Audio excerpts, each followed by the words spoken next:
Hello and welcome to this special.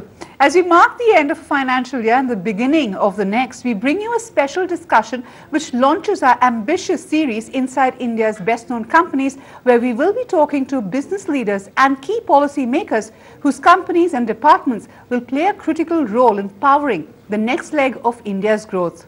To lay the groundwork on the series on Remoulding India and share their vision on how we can cash in on the opportunities that India has as it scripts a recovery, joining us today are Amitabh Kant, Secretary DIPP and the man behind the government's ambitious Make in India campaign, R.C. Bhargava, the chairman of Maruti Suzuki, Kiran Mazumdar Shaw, chairperson and founder of Biocon, Vikram Kirloskar, President of Siam and Vice Chairman of Toyota Kirloskar Motors, Avinash Vashish, CMD of Accenture in India, B. Sriram, MD of SBI, India's largest bank, which is one of the key drivers of the financial inclusion mandate, and Sanjay Kapoor, Chairman of Micromax Informatics. Thank you so much for joining us. Amitabh, let me start off with you with the first question, really. In many senses, we are in a sweet spot as far as the economy is concerned. The government has laid out its policy roadmap going ahead. There are concerns on the agricultural side, but on the whole, from where you're sitting, are we looking at a recovery which is discernible? Have investments started picking up? What sense are you getting? So, Mini, we are growing at about 6%. The rate is accelerating. We are probably amongst the only countries which is growing and expanding in the midst of a very barren economic landscape around the world. I think we need to accelerate at a far more rapid pace. We've taken several measures on this front.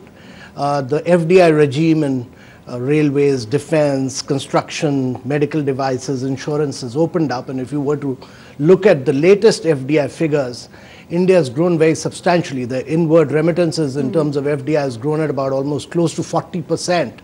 And to my mind, next year will be the big winner for India. I personally feel that we should really aim at, over the next 2 to 3 years, at rates of 9 to 10% per annum, year after year, and sustain it over a long-term period. The challenge is to get into that league and sustain it for long periods of 3 decades or more, to be able to create employment for a very young population. That sounds very good, Amitabh. But let me get Mr. Bhargava in. Mr. Bhargava, in the immediate run-up, what do you think the government should be focusing on now that it has laid out its vision statement? Well, you know, the biggest weakness we have always had in India is the ability to translate policy pronouncements and intentions of people at the top to the ground level. There is a big gap between what is proposed, what is contained in the documents and things, and what actually happens. Equally, when some new piece of legislation or project is proposed, initially it looks very good, but when it finally comes out, the fine print on it has such conditions imposed that they become, in many cases, impractical to implement. I think they need to take up this challenge of implementing things correctly, quickly, actually on the ground. Right. Kiran, when you joined us post the budget, you also said pretty much the same thing, that the devil will be in the detail and the execution capability. The government has given a great vision statement. Now it's about getting it done. Yeah, I think, it's very clear. I mean, I think the euphoria is there. But I think really we must recognize the fact that we do have a window of this opportunity. And if we don't utilize this window optimally, we might never be able to get back this huge euphoria and interest there is in India, because we must execute. I think, Mr. Bhargava has said it. I'm sure Mr. Amitabh Kant is also fully appraised of this. I think Mr. Bhargava said it very well. We have always failed on translating these big ideas. I'm the biggest proponent of the Make in India agenda. But how fast are we going to be able to execute and deliver on this agenda? And to me, I don't see the ground reality, aligned with what is being said. I mean, I still feel that all the great ideas of self-attestation, deemed approvals, automatic approvals that can actually compress the regulatory timelines in terms of project implementation are simply not happening. It is basically that the lower ranks of the bureaucracy are simply not aligned with the top. But Amitabh, really, it is about translation, it is about expediting it, because there is impatience on the ground, and that's a legacy impatience problem. How do you plan to deal with it? No, there are severe challenges, and I totally agree that the challenge is one of implementation. But we must understand that we are talking about a country which has for 60 years has had a very controlled and a cabined mindset. Over the years, we've built up rules, regulation, procedures, acts, everything which has tended to circumscribe private business activity. Now, a new government comes in and says that you scrap rules, procedures, regulation, and just the other day, I mean, we've actually the amount of scrapping of rules, regulations, procedures the central government has done in the last 6 to 7 months is more than what would have ever been done in the last 50, 60 years. But much of the action is in the states, and I think it's very important. We've on our part listed down 98 different action points. We've communicated to all the state governments. We've held a detailed amount of interaction with the state governments. We have given them timelines till May. In June, July, we will evaluate the states. Our objective is to name the best 3 performing states and the worst 3 performing states. The objective is really to build a sense of competition amongst the states. Much of the action is in the states, and I'm quite sure that as we do this, many states will replicate what the central government is doing, and many states will get into this competitive spirit of making India a far more easier place to do business. But let me come to you, Avinash, at this stage. We are in a sweet spot if you were to compare India with pretty much every other economy in the world. How best can we capitalize on it and make India globally competitive?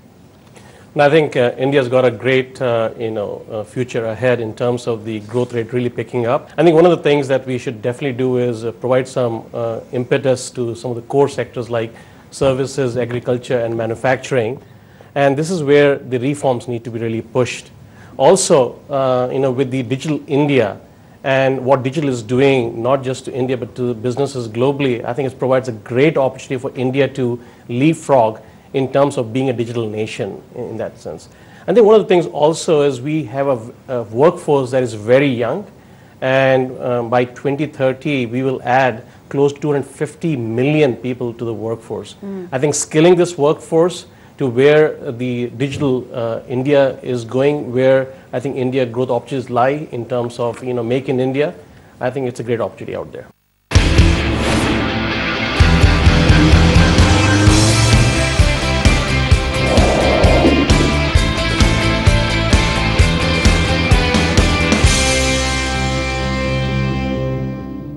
Presented by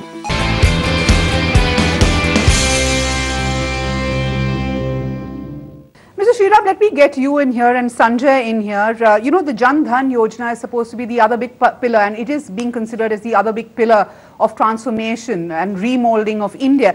My question to you is, as a bank, India's largest bank, which is spearheading a lot of this, how do you see the pass-through impact of something as big as this on the larger economy? It's a big impact. Actually, if I can start off with some statistics, we had close to almost in State Bank of India about 3 crores of accounts being opened across 6 or 7 months. And to that extent, we have, there were 3 major objectives to my mind in this Jan Dhan Yojana. One is, of course, to get the people financially included, to tell them that opening an account is no big deal. The second is, of course, that, whether it's for the top corporate or for the last man standing, the ease, the convenience, and the affordability of any transaction is required to be taken off. And the third, and more importantly, is that this is an instrument of saving. This is an instrument that we can give in social security. And this is also an instrument whereby through transactions, we can make a person live his life and create a livelihood for the person. So all in all, what I feel is that, by the thrust that the government has given through this, on one side, the banks have been, refocused into this area of, social inclusion and financial inclusion. On the other hand, also, there is a great amount of administrative costs that the government can save by way of transfers into these accounts. Sanjay, this also gives a new meaning to inclusive growth, so to say. But my question to you is that given that a lot of this is going to be driven by mobility or mobile phones, how are you seeing it pan out? And, of course, everybody's spoken about the great benefits of manufacturing of mobile handsets moving to India. What's your own sense? How far away are we from really seeing mass production of mobile handsets in India? So I think let me come down to the moot point and say that if I had two asks, I would have them around infrastructure development for the long run. And this time the definition of infrastructure would change from just being physical infrastructure to physical and digital infrastructure, which is what some of my colleagues just spoke about. And the other is growth. When you come down to physical infrastructure, still the monies that are being committed there seem to be fairly small. And also our track record on implementing and rolling out the physical infrastructure has been a big question mark over the last so many years and decades. I think when it comes to digital infrastructure, it's a whole new animal that is being defined. That includes backhaul, it includes access, it includes storage. And it's very clear that India, unlike many other economies of the world, is a mobile first economy, where the only computing device that an Indian would carry on him to get financially included or to conduct any other important services in life will happen through mobile phones. And therefore, mobile phone in every hand is a great empowerment that will happen, but this cannot happen without a proper access infrastructure. And I think that's where we are lacking. We have a great intention, we have a great vision, but I'm afraid that there's a big gap on the rollout bit. And the way we are going right now seems it's going to take much, much longer than what we think. Here, I think the best savior would be a public-private partnership. And I would strongly urge to the government to say, leave the rollout and implementation to the private sector. You concentrate on single window clearances, get right-of-way clearances, get a lot of spectrum on the table, allow people to have backhauls which will be meaningful to be globally competitive in future, and leave out the rollouts to the private sector. Therefore, that can be a win-win and the only way to achieve our objective of digital India.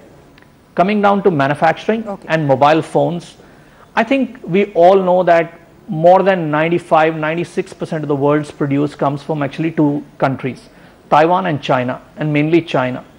Therefore, if you truly want to manufacture mobile phones and smart devices in India, it's very clear that we know who our competitors are. And therefore, we need to benchmark ourselves with these competitors line by line on cost, line by line on policy, and this includes the intellectual property, which is the IPRs.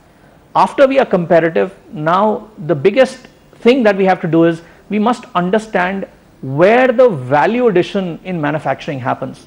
Just a Make in India slogan or assembly is not going to take where India wants to go. And it's not going to create the employment that we are talking about. It can only happen when we start concentrating on high value added activity and getting the whole ecosystem down to India and not just the assembly line. Assembly is probably the least value added activity that manufacturing will have. Amitabh, few people understand the importance of infrastructure or the significance of infrastructure in a developing economy like ours than you, because you've been the man behind the DMIC as well. What are the 3-4 things that you are personally focusing on or getting the government to focus on to bridge this gap? The important thing on infrastructure is that the government should actually structure a number of projects. It should structure about 100 odd projects, get the land, get all the approvals in place, de-risk them completely, and then put them out into the marketplace. To my mind, there is a huge imbalance in demand and supply, but the private-public partnership has broken down, and therefore you need to innovate and bring in several models. You need to bring in availability-based payment, you need to bring in annuity, you need to bring in hybrid models where government puts in some money, the balance is through private-public partnership. Essentially, it's important to understand that there is manufacturing capacity in India. It can easily be ramped up, but infrastructure sector takes a long time. It takes about 5 to 6 years for you to structure projects. And therefore, we need to create a complete shelf of projects. We need to bring down our interest rates. We need to ensure that adequate money, long-term lending flows into these projects. And that is a game changer as far as infrastructure is concerned. But on manufacturing side, there are several things. I mean, we've addressed issues of, we are addressing issues on ease of doing business. It's a challenging task. And to expect that, in 6-7 months, we'll address all the issues, it's a continuous process. Sure. We'll have to keep hammering at it on a daily basis. We'll have to change the mindset of every single senior officer, junior officer, at every single level. We'll have to, but to my mind, it's important to understand that in India, 84% of the jobs are created by the MSME sector. Sure. Out of that, 67% are micro enterprises, and therefore we need to bring in flexibility in our labor laws, and that to my mind is extremely critical, because India has to get the size and scale right. If you're not able to, Make in India is not about protectionism. It's about being in a globalized economy. It's about being a part of the global supply chain. And if you want to be a part of the global supply chain, as many Indian manufacturers are doing, you have to think in terms of global size and scale. Think big, think large, and you have to bring in flexibility in your labor laws.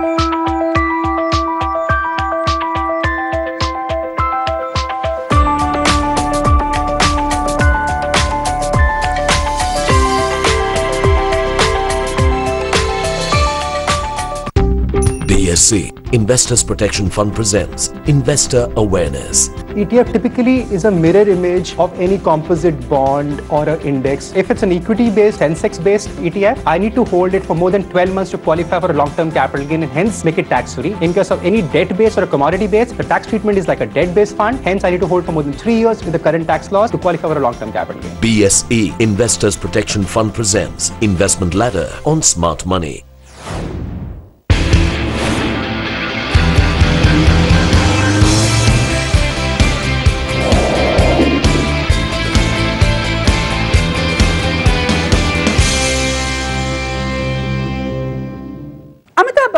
The other area of Make in India which has led to a little bit of debate, is it Make for India, Make by India?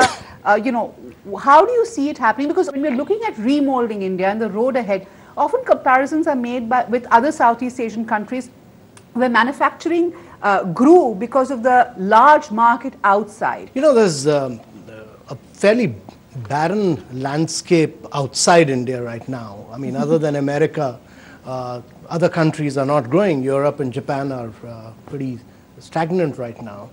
But when you manufacture, to my mind, it's important that we look not only at the domestic market, but also look at exports. After all, what is the size of, what is the share of India in the global export? It's just about 1.5%.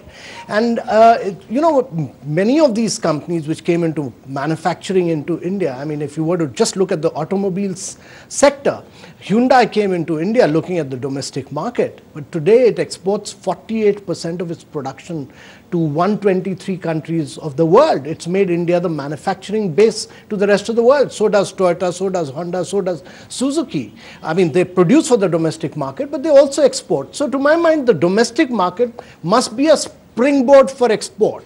And India must think on that size and scale. Avinash, let me get you in here. When you talk about manufacturing, you put a very traditional lens on it. But God knows, in the last year, 2 years, you've seen a sea change in the kind of companies that have become heroes. It's really the technologically savvy, R&D based or digital mobility based companies that are driving growth. So in many senses, when you're looking at the next phase of manufacturing, the next phase of growth, what are the broad trends that you are seeing? Well, definitely, I think one of the things is all businesses are digital businesses. and that is a trend that is really making a significant impact. The digital technology is also blurring the boundaries of industrial and economic growth. If you look at in the Accenture study, we have a view of 6 contestable markets which are digital. For example, staying healthy, producing, shopping, paying, traveling. So these are the markets. The definition is very outcome based today, and I think what the companies need to do is to use digital. So businesses, I think 3 things people should look at right now is recognize first of all that all businesses are digital businesses, and also people talk a lot about the digital technology in terms of the SMAC, social media, mobility, analytics, and cloud. Now the time is where you integrate all of this together to come. For example, when you talk about State Bank of India, the One Touch, which is really a digital bank, and Accenture has worked on that stuff. It is a completely digital bank. I think we need to take the population, the India, through the change management, the transformation to be able to be digital citizen, if you may. And also, I think if you look at it, digital is a significant collaborator. So we need to collaborate, across industry, across geography, through the digital technology. It sounds exciting, and I'm going to wrap up this discussion by getting each of my panelists to crystal ball gaze and tell me, when we're talking about remoulding India, and if all of the issues that we've spoken about get settled, what is the one thing that they would bet on as the new phase of growth? Kiran, let me start off with you. Well, I am very, very gung-ho about startups. I think this whole explosion that we are seeing in startups and young companies is really going to transform India. At least we are seeing that happening in Bangalore, and I can see that playing a very important role in India's future. Right. Vikram? Well, one of the things that I'm really concerned about is that the prosperous people with wherewithal, should show leadership. Something that disappoints me a lot is when I see someone throw rubbish out of a car. We talk of Swachh India, we are building toilets for the poor, etc., all over the country, doing all kinds of things. But when you see a person who can afford a car throw a piece of paper out of the car, that shows no leadership in this. So I think it's important for us to get going, even in manufacturing. We as leaders in manufacturing have to make sure that our small suppliers do well. We have to make sure that they are paid on time, and we make sure that they are taught how to develop their industries, build up their skills, and do it across the value chain. Okay. Sanjay? Yeah, I think from my perspective, India having probably missed the opportunity of creating a very robust physical infrastructure, I think developing a very robust digital infrastructure is probably what is going to make a difference.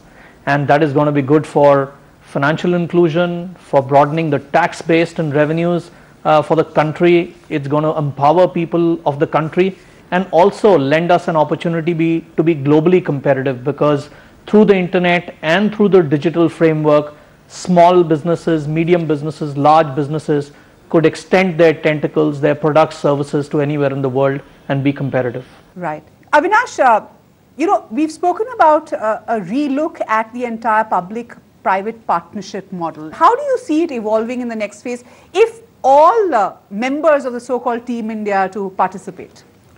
No, absolutely right. I think the opportunity that is there ahead of us as a nation is tremendous, and we have to be able to collaborate. And the PPP is going to be extremely critical. So one of the things I think which is very, very key out here is the ability to have improve the financial closure on these projects. I mean, the funding of these projects is important. If you have to deliver at a reasonable cost, I think we need to enable some of this stuff. Also, if you look at the dispute resolution that currently is an issue, we need to be able to enable some bit of that stuff as well. Also, the PPP requires that the different stakeholders collaborate. And Sanjay was talking about the digital infrastructure. I think that's extremely key in terms of what that can enable. And lastly, again, skilling of people is going to be extremely important for the efficiency and the timely completion of some of these projects. I think, so again, Make in India, Digital India, Skilling India, and essentially, all of this thing riding on top of a digital infrastructure is going to be key to achieving our growth plans. Mr. Sriram, what is the big idea that you are betting on? Two big ideas, not one. One is, of course, I agree with Sanjay about the digitalization of especially in the banking sector. If I can, and all second is, of course, the rise of the woman power. If I go back to the Jan Dhan Yojana, of the accounts that we opened, 51% of those accounts are of women, and 80% of the accounts that we opened had mobile numbers. Over 3 decades ago, when I joined the bank, the things were completely different. And I'm sure to another 10 years or 15 years, you will find, as someone talked about SMAC, I think JAM and SMAC are the two big things that I am sure will see the future of India in the coming years.